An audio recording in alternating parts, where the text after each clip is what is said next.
राधे राधे दोस्तों, स्वागत है सभी का। कैसे हैं आप सब? आशा करती हूँ सभी लोग अच्छे होंगे। मैं भी ठीक हूँ। आषाढ़ मास के शुक्ल पक्ष में आने वाली एकादशी योगिनी एकादशी कहते हैं। इसका बहुत ही ज़्यादा महत्व है। इसका व्रत रखने वाले को सभी पापों से मुक्ति मिलती है और गंभीर रोगों से राहत मिलती है। तो इस दिन भगवान विष्णु और लक्ष्मी जी की पूजा करी जाती है। तो आइए इसकी कथा का श्रवण करते हैं। आज योगिनी एकादशी व्रत कथा ये पौराणिक कथा सुनते हैं। आइए आप सभी लोग कथा का श्रवण करें। योगिनी एकादशी व्रत कथा। पौराणिक काल में अलकापुली नगरी में राजा कुबेर राज करते थे। वह भगवान शिव के परम भक्त थे और रोजाना उनकी पूजा किया करते थे। कुबेर की पूजा के लिए प्रतिदिन हेममाली नाम का एक यक्ष मानसरोवर से सुंदर फूल लाया करता था। हेममाली की एक अत्यंत सुंदर पत्नी थी जिसका नाम विशालाक्षी था। हेममाली अपनी पत्नी से बहुत गहरा प्रेम करता था और उसके मुंह में डूबा रहता था। एक दिन हेममाली मानसरोवर से फूल तो ले आया, लेकिन पत्नी के प्रेम पास में बंद कर वह महल न जाकर सीधा अपने घर चला गया और पत्नी के साथ समय बिताने लगा। उधर राजा कुबेर दोपहर तक भगवान शिव की पूजा के लिए फूलों का इंतजार करते रहे। जब पूजा का समय बीत गया तो राजा कुबेर को बहुत क्रोध आया। उन्होंने तुरंत अपने सेवकों को आदेश दिया कि जाकर पता लगाओ कि हेममाली अभी तक फूल लेकर क्यों नहीं आया। कुबेर को बहुत क्रोध आया। उन्होंने तुरंत अपने सेवकों को आदेश दिया कि जाकर पता लगाओ कि हेममाली अभी तक फूल लेकर क्यों नहीं आया। सेवकों ने लौटकर राजा को बताया, महाराज, हेममाली अपनी पत्नी के प्रेम में मग्न होकर घर पर ही रुक गया है। यह सुनकर कुबेर का क्रोध बढ़ गया और उन्होंने तुरंत हेममाली के दरबार में हाजिर करने का हुक्म दिया। हेममाली डरते डरते राजा कुबेर के सामने उपस्थित हुआ।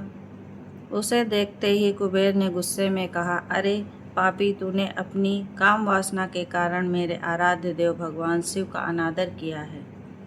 मैं तुझे श्राप देता हूँ कि तू इसी क्षण स्त्री के वियोग का दुख भोगेगा और मृत्यु लोक पृथ्वी पर जाकर कोढ़ी यानी कुष्ठ रोग बन जाएगा, कुष्ठ रोगी। कुबेर के श्राप देते ही हेममाली स्वर्ग से सीधे पृथ्वी पर आ गिरा और सुंदर काया नष्ट हो गई और वह भयानक कुष्ठ रोग से पीड़ित हो गया। उसकी पत्नी भी उससे बिछड़ गई। हेममाली को जंगल जंगल भटकना पड़ा, जो ना तो दिन में चैन मिलता था और ना रात को नींद आती थी। भूख प्यास से तड़पते हुए वह शिव जी की भक्ति के प्रभाव से अपनी पुरानी स्मृति भूल गया। भटकते भटकते एक दिन हेममाली हिमालय पर्वत पर पहुँचे। वहाँ उनकी मुलाकात परम तपस्वी मार्कंडेय ऋषि से हुई। हेममाली ने ऋषि के चरणों में गिरकर प्रणाम किया और रोते हुए अपनी पूरी व्यथा सुनाई।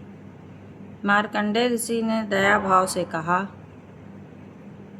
तुमने अपनी भूल को स्वीकार किया है, इसीलिए मैं तुम्हें एक उपाय बताता हूँ।